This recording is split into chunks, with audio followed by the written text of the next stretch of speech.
Welcome to Choose the Nickel. I'm your host, George Bailey. My co-founder and technical support is the gorgeous Christina Bailey. This podcast is about giving kids financial freedom. We're interviewing fascinating people for their insights about how children learn to be financially savvy. Our guests come from diverse, sometimes conflicting schools of thought, and we love the opportunity to learn from them. We encourage all to weigh our guests' ideas on how to help children thrive, both financially and in general. We invite you to visit our website at www.choosethenickel.com, subscribe to our newsletter, and try out the things we are learning on the podcast. Our next episode features James Dentley, an entrepreneur, best-selling author, philanthropist, and one of the nation's top life and business strategists. As one of the world's most renowned motivational speakers, James Dentley is a dynamic personality and highly sought-after resource in business and professional circles for Fortune 500 CEOs, small business owners, and nonprofit and community leaders from all sectors of society looking to expand opportunity. Ladies and gentlemen, James Dentley. James Dentley, welcome to the show. I'm excited to be here, George. Thank you so much for being on. And before I even get started, I got to say thank you for putting on an excellent Inspire conference this last July, I believe it was, or was it August in Chicago? August. It was really great stuff, and I appreciate your invitation there. Well, we're happy to have you, guys, and I tell you, it turned out really well, but mainly because of the people who attended, and we thank you for just bringing all of your energy and all of your wisdom and all of just who you are to the party. It was pretty great. Oh, it was worth it.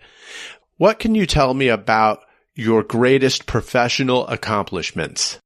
Wow, that's interesting. I've had the pleasure of working with people all over the world, training people and teaching people how to become better, to getting people to enroll in a journey of personal development and to help them to be able to earn additional incomes, to live their dreams or to finance the things that they're really passionate about, really build a better life for themselves and their family. Because someone taught me when I was in a hole, I was receptive to their teaching. I was able to take that same information and pass it on. And 81 people have become millionaires because of it. And I'm so excited. And most of them are even more successful than I am. I'm very excited about that because anybody can do a thing, but when you can duplicate it, it just makes me feel good that I was able to make a difference in their lives. That's very powerful. And you said that how many people had become millionaires because of your training? 81. Wow. And that's so cool that they kind of get back to you and say, by the way, thank you for the teaching. I'm a millionaire. I think that's really great. Now, you mentioned that somebody had picked you up out of the ditch, had helped you out in a hard time. Can you tell me more about who that was? Well, there was a gentleman I met named Michael Coopers. I used to live in Atlanta, Georgia. I live in Chicago today. I relocated, George, to Atlanta after owning several businesses in Chicago. And you know the story. I owned the business, but it owned me. I had no time, no life, frustrated, burnout, undercapitalized, just totally unhappy because I had no quality of life. I moved to Atlanta to kind of start life all over again. And I met this gentleman named Michael Coopers. He was 28. I was 33. And he taught me some principles. And he told me his story about he and his twin brother. Today, they own a company that for the last 20 years, without any exaggeration, for the last 20 years, they've done at least $600 million a year in revenue. But he just transformed the way I thought, who I am, and just what's possible in my life and what's possible in the lives of others. Was there anything that this person did that demonstrated that he really cared for you? You know, the first thing he did was that he took the time to not only share a story, but he supported us. I was selected out of among 16 people that he would mentor. And I just showed up every single day. I just showed up for their training, showed up for their meetings. And I learned very early that 80% of success comes in showing up. It's just like getting a haircut. You have to be in the seat to get it. He committed that he would help me and support me and help me communicate with people and teach me the things he had learned to help him become successful. And I was just a really, really good student. And even 24 years later, when I speak with him, my eyes get kind of welled all up. And he tells me how proud he is of me. And I'm one of the very few people that lead their organization and continue to do well. And that was just such an honor because I have such respect for this gentleman and his humility. But he was so wise at a young age, in his 20s. He was just so wise. You know, as a matter of fact, he told me once, he said, James, have you ever been a multimillionaire? And I said, no, I haven't. He said, you know what you know. Now you need to know what I know. That you can be smart, or you can be rich. But please understand that your success can take you someplace your character cannot keep you. So never, ever forget where you came from. Remember that artificial highs have real valleys, and I'll never forget that. Wow. Thank you. If you could attribute the success that you've experienced, both in your own business ventures and in the coaching that you've given to others, to a childhood experience or a set of experiences during your childhood, what would that be? Wow. We say that you live life forward, but you understand it backwards. And Yeah. you just don't know what you don't know. And as I look back on the breadcrumbs of my life, I realized that I always had the ability to retain information if I really wanted to. I remember as a kid, at 8 years old, I remember memorizing 51st Psalms, which is a long verse in the Bible. I remembered all the books of the Bible. I remember knowing my multiplications when I was 5 years old, up to at least 12 times 12. They said that was pretty good, but I wasn't good at math later, but I was pretty good then. And even when I had my jobs, I had the ability to retain information. The second thing, George, is that I always had a work ethic. My mom raised myself and my three sisters as a single parent. My dad was around, but he wasn't around. They were divorced when I was 5 years of age. And I always wanted to support my family, even as a kid. So I was never afraid to go out and find a way to earn money. And whether I raked leaves or shoveled the snow in Chicago or carry groceries, whatever I had to do. Years ago, I don't know if you remember this, but we can get bottles and take them back to the grocery store, and they would give us a nickel for every bottle we took. So we went on a bottle hunt every single day. So I just lived my life and just trying to find ways to create ways to bring in income because we didn't have a lot. She worked in a grocery store in the daytime and as a dental assistant at night. And I just wanted to make my mom proud, help support my family, even at a young age. So that work ethic carried through. And that ability, today I look at it as a gift, to be able to see where you can monetize by creating value. How can I serve? And in doing so, we've been able to do quite well. And those philosophies just work. That's great. I want to go back to that first of those two. And actually, I really want to dive into both of those, but one at a time. That first one about being able to memorize things. Why was that so important for your later success? Well, it's interesting because when I was 17 years of age, I went out to get my first real job. I started working during the summer when I was 9 years old. I would get on the bus and go, now I know it's like 15 miles away from my home, and I would make $25 working on the weekend at this 22-story building, just cleaning up. 17 years of age, I went out to get my first real job, and I got hired at a fast food restaurant called Church's Fried Chicken. Yep. And I tell you, I got in there, and I don't know when it started, but the crew that they had there was so talented in so many areas, and we were very competitive. So I memorized the operation and procedure manual, the policy and procedure manual, and the repair and maintenance manual. Wow. And to this day, I can tell you how many calories, carbohydrates, calcium, and 2 pieces of chicken, french fries, coleslaw, and a soda. I could cook better and faster than anybody else. I could clean it up faster and better than anybody else. I could work the register faster than anybody else. And I began to learn everything I could. We actually got so competitive, George. They wanted to outdo me, so we would count the towels on the floor or the bricks that held up the building. We could repair everything ourselves. I just was able to retain the information. And because of that, when I got out of high school at 18 years of age, they made me the youngest general manager in the company. Wow. What's really interesting to me about this is that I don't remember having to exercise my own memory a lot as a kid. I think that we've seen this new wave of education come in that puts a lot more stock in creativity, which I don't think is a bad thing. I love, that kids are encouraged to be creative and whatnot, but I just don't see a lot of emphasis on memorization. And how did you really get started with that? Who was the person who was pressuring you or encouraging you to just use that tool? Wow, I would have to say the Lord God himself. Look, when I was a kid, I remember my mother had a little sign on top of a freezer. The sign just had one word. It just said think. I didn't know what it meant, but it's one of those things that we couldn't help but see every single day. It was just there, even on the subconscious level. It was always there. So I've always been a thinker. I've always been a person who tries to find creative ways to make things happen or to get out of trouble. Yeah. Oh, yeah. So it was just really about thinking. And I don't know so much if I was encouraged to do it. It's just that I wanted to set myself apart. You see, when you don't really understand where you fit or you don't understand who you are or why you're here, if you find things that can separate you from other people or separate you where you can stand out in your own spirit, then I think that was something that was just important to me. And I really got a kick out of just learning and growing, even though I wasn't a great student. I guess I had ADD, HD, high depth attention disorder. But I memorized the things that I needed to memorize and that I was passionate about. And when something locks in my mind, I'm a speaker today all over the world. I know stories, poems, and quotes, and I just don't forget them. I just don't know where it came from. But I got encouraged by the successes, and I built upon those successes. That's really great. And I guess that kind of answers my next question, and that is if you could describe the value of memorization in today's professional world. Now, of course, I think that you employ that plenty in what you're doing in motivational speaking and encouraging these business leaders and other professionals. I can only think that we would all be better served by continuing this type of a practice. And certainly, I don't see a lot of pressure, that's for lack of a better term, by parents on their children to get this skill down. I just don't hear about it very often.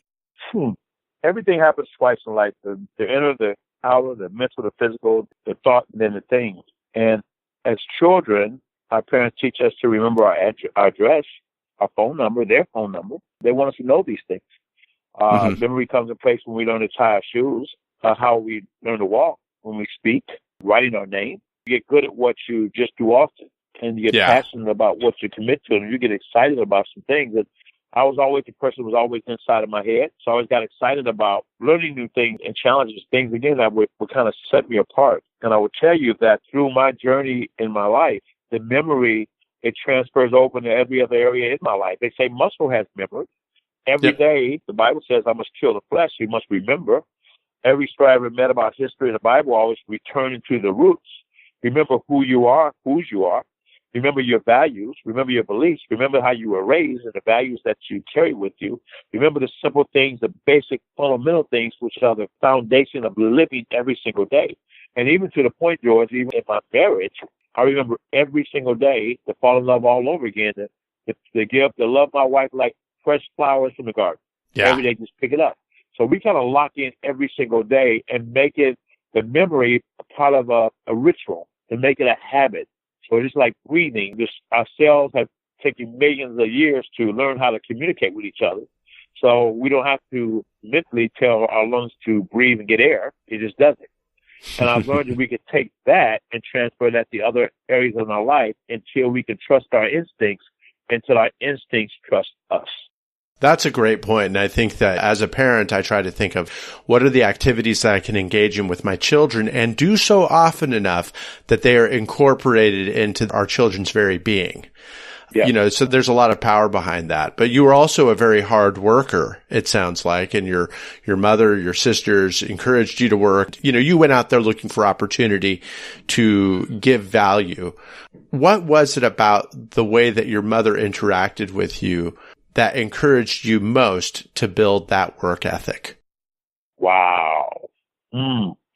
First of all, watching her work 2 jobs, but also the understanding that when you grow up and you don't have a lot, all your friends have new gym shoes and you don't, and, you don't get envious of it. You just kind of find a way. I remember, George, I would go out and earn money, and I would ball up these dollars and I would have them and put them underneath my sister's pillow. I always went and gave my mother money to put away. My mother raised the 4 of us with just a lot of love, that it was just us 4. We never argued. We stand for each other. We support one another all the way through. And even when we had nothing, we had love. So beyond the material things and the money part, the work ethic, it was the foundation of it was built in love and being there for each other. And even when I laid my head on my mother's knee, she would clean my ears, or she would lift the ingrown hair out of my face. My wife does that stuff today, and I feel like I'm a little bitty boy all over again. And it's so cool. I promise you, man, it's so anchoring. And we can go back to memory, because when I lay my head on my wife's lap and she cleans my ears, or she'll take anything around, I get a chance to relax. In that moment, I don't have to be this business person. I don't have to be this person that people depend upon. I can just lay my head in their lap, and I can just be there and be able to be taken care of and be nurtured, be loved at that moment, those little small things. And that ties back into memory, because it anchors you. And it anchors you to remember that who you stand for. so I could stay in a really good place for long periods of time and don't have to worry about getting off the rails. You mentioned earlier, going back to memory, that it had helped you get out of a couple little trouble spots. Tell me more, elucidate. I'm very curious. Well, I remember, when you're a kid, you remember a lot of different things. I remember I would sneak out of the house and crawl back through the window. My mother was just waiting for me. So, number one, you learn, okay, let's not try that again. That didn't turn out well. But I remember one day she sent me to the grocery store to get some eggs. I came back 3 hours later. I ran into some friends and we started playing it or with a tag or whatever. I came back 3 hours later and all the eggs were broken. I don't have a clear memory of it. I remember it happening, but not what I said. But whatever I said, I remember her laughing. And to this day, she talks about that I was a great storyteller. So I used humor to get into a lot of good things I wanted and to get out of a lot of things I shouldn't have been in the first place. Oh, yeah. It was just kind of grace, but it was just so interesting because I had this ability to make people laugh. But, when you raise a child, you know that child. And even if that child goes left from time to time, you know your child. And you have to call them to account. I remember one day I was fighting my best friend. He got on top of me, and he's just swinging away, and I'm on the top, and I'm on the bottom, and I got my hands up blocking my face. And I could see my mother's feet coming down the steps because we were right outside of our house. To myself, I'm saying, wow, okay, the fight's over, I'm safe. And she didn't budge. She did not budge. And I remember her telling me, and even to this day, she says, I remember how much it hurt me to watch you in that situation, but I had to help you learn to fight. Dang. I never forgot that. Yeah, interesting. That is a rough experience right there, but also very interesting. But did it teach you to fight? What was the takeaway from that experience? And do you feel like you walked away from that being like, you know what, I got to tough up? Tell me about that. I walked away from it learning that some things I had to learn for myself, that she can't always be there to save me. She has to teach me. And, we've been very blessed, very fortunate to be able to be in an extraordinary situation. But I tell people all the time that my scars have scars, that I am built through the fire, through the adversities, going through cancer last year and coming through that, through sarcoidosis and on prednisone for 8 years, having a blood disease at the age of 20 as a black belt, was in pain every single day for a year, from the disappointments of failed relationships, the stuff that people go through. And through that, I've been able to find a way to not take that as a defeat, but something that prepares me for the next fight, for the next battle. Oh, yeah. Because somebody told me a long time ago, you can't be a champion if you can't take a punch to the face. The great thing about that is that I was fighting my best friend. So it wasn't somebody who was going to hurt me or try to really harm me. It was two best friends that had a falling out, and we were fighting. When I look back on it, I'm grateful because I'm not afraid to get the scuffle, even on a mental and emotional and spiritual level, because there's spiritual battles as well. And when you know how to fight, take a punch. You'll take a punch. And I've learned through those experiences that you'll stumble from time to time. The only thing that doesn't stumble in this world is a worm or an onion plant. So we can stumble, we will wobbles, but it just doesn't fall down. You just get up and you just take it and you get ready for the next battle and you learn from that. You take that and take a valuable experience from that that can not only impact your life in a great way, but this story can help you impact the lives of so many other people. What's interesting to me about that is that kids fight. Boys in particular, and I'm a young parent, so I don't really know what I'm talking about, but boys, they just fight.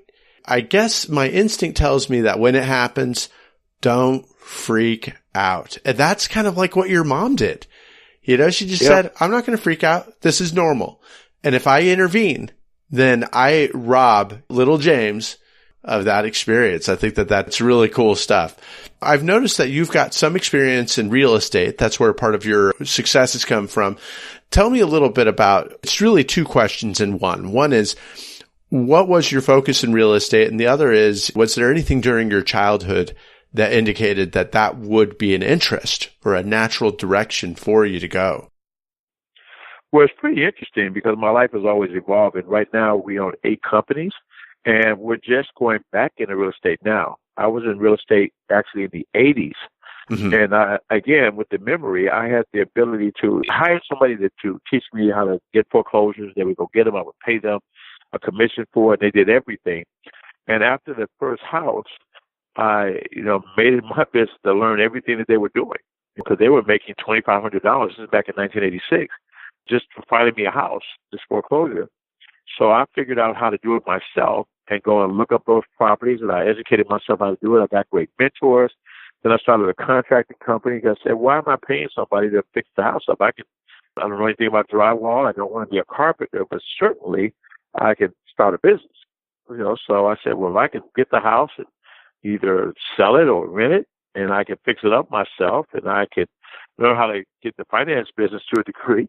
And when I was self-financed, then I could be able to have the best of all worlds. But I've kind of evolved now. Now we own a new professional basketball 5-on-5 league that just started. We've got virtual reality programs, success education training programs. I train speakers all over the world, and people train entrepreneurs how to grow, scale, start their business, and how to create amazing relationships by bringing value to every relationship that they encounter. I'm sure I'm missing about me. We started a streaming network. I'm just restarting my radio show next week. And I've been in network marketing for 25 years. So the cool thing is that I've been able to do all this 30 hours a week. Just picking on the real estate bit, was there anything that got you curious about how this world works and how, people buying up land and things like that? Well, I knew that every person that was successful at that time they had land. They had something in portfolio. Yeah. We were raised, my dad had a home when my parents divorced. My mother moved into an apartment and then another apartment. And then she finally moved into another home. And I'm a believer that you strive if you're raised in a certain environment, even if you lose it, you strive with the people around you, strive to get back to that level because that's what they know. So that was very important. Number two is that I wanted to find something that I could create a legacy for my children. I knew that people were retiring, and all of my entire life, I would see people retiring. For some reason, something would happen in their health, or they would have an accident, they ended up going to a nursing home. But what I didn't realize, what I did know, George, is that when people went to a nursing home, if nobody in their family could pay for it, the state was taking their homes. There wasn't any legacy to leave behind. So everybody had to start over. And I went through generations of my family. And I asked my mom, who was my great-grandfather? And she didn't know who her great-grandfather was. And when I began to ask other people who did have the answer, 75% of those people were still owned the same home. The pictures were still in the banner. They didn't have to start. And I realized very quickly that one mother would raise 6 to 12 children, but then 12 children could take care of one mother. And it really put me on a path of really wanting to better solve that issue. And I felt like being a landowner, being a homeowner would be part of that, to be able to have the legacy for my children, to have this is yours and I will pass this on. It won't be lost to the state, that we would prepare ourselves proactively, that we can create this legacy, this wealth ability, and build forward. I cannot say that I've ever made the connection between real estate or land and legacy in the same way that you have, but I kind of like that because it certainly lines up with a lot of history and philosophy and religion that I've studied, where people have this aspiration of building a home, and this is going to be the place where my, generations after me will thrive. And I think that that's a very cool thought. Thank you very much for sharing that. Do you have any other advice that you would give to today's parents? First of all, I believe in leading by examples. Now, the other side of that is that none of us are perfect, but we can be perfect inside of our own imperfection. That means we can get better. When I say lead by example, as parents, we're going to make mistakes, but we can get better. And our children will make mistakes, but they can get better. And if we thrive and strive to become better every single day, just 1%, just 1% in 100 days, we can be 100% better. In 1% a week, in 2 years, you can be 100% better. 1% a month, then in 8 years, we can be 100% better. And if we try to become better, then now we lead our people by example. We lead our children, not do as I say, but do as I do, to give them a pathway that can lead them to a brighter future, to be able to give them a foundation that even if they make their own decisions in life and it doesn't work out, that they can come back to who they really are and to understand that. And to do that, I'm very blessed that my children work for my company. And I was able to have them very close to me. But I'm so excited because not only are they great entrepreneurs, and I'm watching them learn and grow, and they're so independent, but they're great people. They're great citizens. So as a parent, I would say live by example, to own the mess, own the crap, all the good, the bad, and the ugly. Own it and just get better. And don't, what you did yesterday doesn't count for the rest of your life. Those are moments of your life, not bashes of your life. It doesn't have to dictate your future. And then lastly, what Les Brown would say is that if you treat a child as they are, they may remain the same. If you treat them as they could be, watch them grow to become what they should be. Yeah. Yeah. I noticed that you work with your own children, and there's kind of a cliche out there that people will say, oh, you should never work with family. I'm not convinced that that's the case. And I've noticed that a lot of people that I've come across who are very successful certainly don't think that that's the case. What I want to know from you is, how do you make that work? How do you make sure that that parent-child relationship is balanced with the professional dynamic? Well, parents, first of all, you have to learn from the child. Everything that you think is logical is not acceptable. And the way we communicate with our children will be different, and the way that they hear us will be different, because they're going to hear us through that filter. There's a law of familiarity that's there. For my children, I learned to respect them. My daughter, she would come to work late, and I would, get on a little bit, and she would do it, and she'd be okay, and she'd do it again. And then I would, and then she'd do it at a point that may be critical, and I would, chastise her. I'd start talking to her with this father voice, and that woman would walk out the door on me. And I said, you can't quit. She walks out anyway. And you know what? And I love my daughter. But my daughter can be stubborn, just like her dad can be stubborn. And she taught me how to be a better communicator with her, what makes her tick. Yeah. She taught me to appreciate her, to understand there's other things going on in her life, but then to slowly teach her and to earn her trust and her confidence that not that would I get her to do what she chooses to do. To get it that she has access, and she chooses to do that. And that's such a wonderful feeling when you earn the respect of your children, and they have the respect for you, and we honor one another.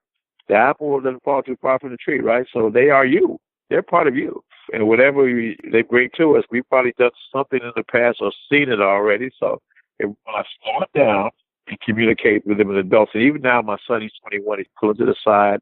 Every now and then I'll verbally have to put him on punishment a little bit, but then I'll take him to the movies, buy some popcorn, tell him I love him. And I'll make sure I do that every single day. Because you look at your kids, you got to know what makes them tick. Some kids, they'll shut down on you if they feel like they lost your approval. And some kids will rebel. So we can all think those little rascals. We've been here before. Yep. My last question for you is, what is your very favorite charitable cause? Wow. Well, we have an organization called Already Always Amazing Children, Veterans, and Seniors. Yeah. My wife and I formed this. I was on the board of several nonprofits. I love working with children, but I became part of the City Gala City Summit. Many people referred this gentleman who was the founder, told him about me, and he called me up. I didn't know him about him, and I didn't want to invest and go to Hollywood and spend money, but he told me I would be able to speak on the stage. And Halle Berry and John Travolta and Quincy Jones was there, and he had me at Halle. And I went down there, and I met the most incredible people, like Frank Sinkowitz, who started Make-A-Wish Foundation, and so many other people who were the most giving people that were all there to support one another with best practices, with resources, to how do we make the world better in every area. And they encouraged me to start our own nonprofit. That's when my wife and I started Already Always Amazing. And they stuck with us a year to help us build the foundation. They've given us awards for it, and we've just given our heart to making a difference. So I won't say I have a favorite foundation. I'm in love with every person out there who's doing something to make it better. And they don't have to be perfect, but their intentions are perfect. They're really making a difference. Because sometimes, a foundation is like a corporation. You don't know what you're doing. You make a lot of mistakes. It can be costly. But if you're doing it for the right reasons, you can overcome those things. If you're doing good work, I'm in love with everything that you're doing. That's anybody who's listening, because we're kindred spirits. So it's not my favorite kind of foundation. It's just my favorite cause of just being in a space where you can make a difference in the lives of other people. I believe you move from financial independence to financial significance. To be significant, to know you found a purpose in your life. Your life matters, and it matters to somebody coming from nothing. And to be able to make an impact, you can't buy that with money. Yep. Yep, that's great. Do you have any specific examples of lives changed through the work that your foundation has done? Well, we've got a little gentleman, Victor Bailey, and we're helping 100 children write their own books, tell their own story. And we're also supporting our children through summer programs, Destination Safe Haven in the streets of Chicago. Everybody's heard on the news that we have a lot of challenges with crime in Chicago. So we're putting things in place to keep our children safe. They teach our children about conflict resolution, help them write their own book, start their legacy off very, very early. And we've got several individuals who wrote chapters, and we're about to release the first book about Colors of the World. And then as they come back for the second part of this journey, then they'll write their own book in its entirety and make that part of their legacy. We also have courses that teach them how to become entrepreneurs. Through our streaming network, we're developing children's shows, and we have some kids out there right now today that are working on building their own shows in gaming and even their own news shows, conservative shows and progressive shows. And I think that's important because I want the parents to be able to look at themselves through the eyes of their children, to start creating dialogue between people who may take a concrete stance in what they believe in their values without compromise and consideration. There's maybe another point of view. Even if you don't agree with it, you can agree to disagree. So to watch our children to grow up, and some have gone on to go to college, and some of them are doing some great things in their school, and they're starting other organizations. I mean, that just does our heart. Just so glad. It's just incredible. We have some of our seniors that have prayer shawl ministries, and they're getting together with a collective group of other seniors, and now they're sewing and we're letting them know the significance of their story and their journey, because they've come before us. They led the path for us to get about space where they can be heard and be listened and be appreciated, where they may have felt like they're winding down and there's nothing else for them to contribute, or maybe they feel like they're burdened somebody else. Those are the stories I think that really touch the heart, that makes a significant difference in one person's spirit. So we've got people who've had a lot of success in their achievement on the material side, but I think it's more important for me, is to watch them grow internally about who they are, who they want to be, who they're anchored, who they truly are, and how they impact the world. To know that they really, really matter, that they make a difference, and the people that they encounter, they matter too, and to give them access to their story. They can be able to show other people that they can walk this path and do some great things in life. James, I love that you're getting these kids to tell their stories. Kids need to know that they have a story that's worth telling. I think that we all want to feel like we're important on some level. And I also love that you shared your own stories. They were terrific. I really appreciate it. And I really appreciate the opportunity to have you on the show. Well, it's my honor to be here, George. You're doing some phenomenal work. I've heard a lot of great things about you, the work you're doing, and you've just been so patient with me and my busy schedule. So anytime I can be here to serve or to share, I'm always going to be at your disposal, sir. Thank you so much. Continue your great work. Thank you, James. Appreciate it.